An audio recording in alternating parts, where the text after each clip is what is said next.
Week 3 started with something that's now non-negotiable for me. My daily routine. I loaded into Mechanics V5 and ran the full routine. First up was 5 minutes of dodge tracking. This drill forces you to track targets that are constantly moving, and on keyboard it really tests how steady your aim is. Then I ran 5 minutes of pre-fire practice, listening to audio cues, timing shots, no panic spraying, just one clean shot when the moment is right. After that, I moved into 10 minutes of piece control. This is where the fights are actually won. Walls, cones, taking space, controlling boxes.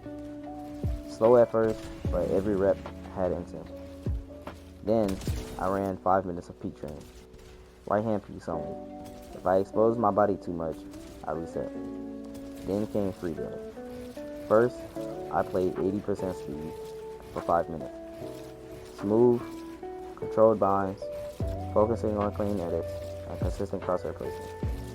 Then, I played 110 speed for another 5 minutes, pushing my hands faster than they're comfortable with. After the routine, I jumped into 1v1 maps and realistics to apply everything. Day 1 felt sharp. My mechanics weren't perfect, but they were definitely getting more reliable.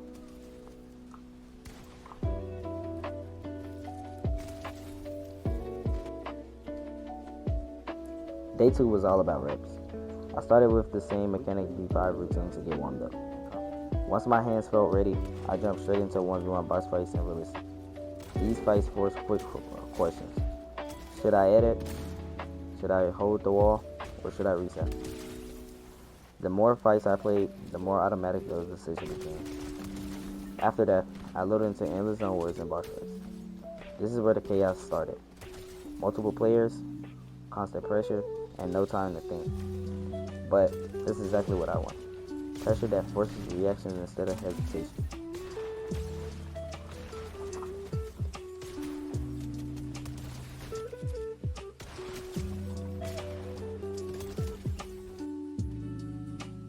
Day 3 was focused mostly on endgame. Same routine and Mechanics V5 to warm up. Then I ran 1v1 into V2 Realistics. Realistics simulate actual endgame fights, builds, pressure, and positioning. After that, I moved into solo and duo endgame. Endgame on keyboard feels very, very different from controller. Rotating, editing tunnels, and protecting yourself while moving. Everything requires precision. At first it was messy, but every match made me more comfortable.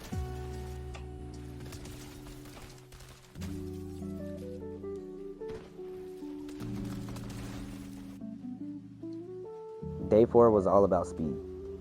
The routine stayed the same, but during free build I focused on faster retakes, cleaner double edits, and consistent crosshair placement. The goal wasn't just speed, it was controlled speed. After warming up, I jumped into 1v1 realistics. Then endless zone wars again. Fast fights force faster mechanics, and this is exactly what I needed.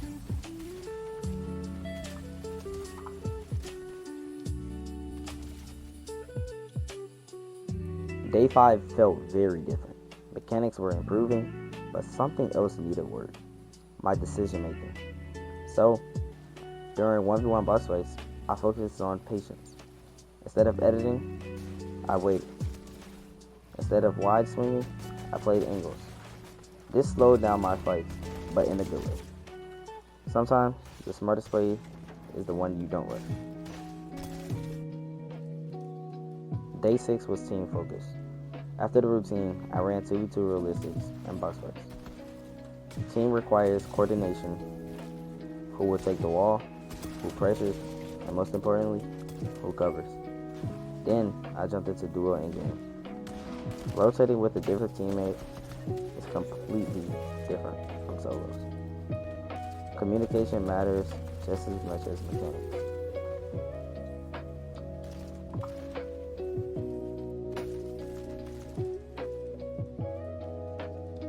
On day 7, this was the full test.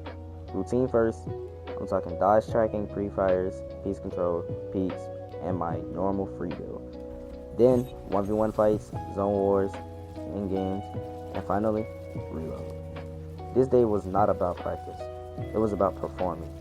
And for the first time, keyboard didn't feel like something I was learning. It felt like something I was starting to master. Week 3 was about speed and confidence. My mechanics starting to catch up with my game sense. I wasn't just reacting anymore. I was starting to control fights.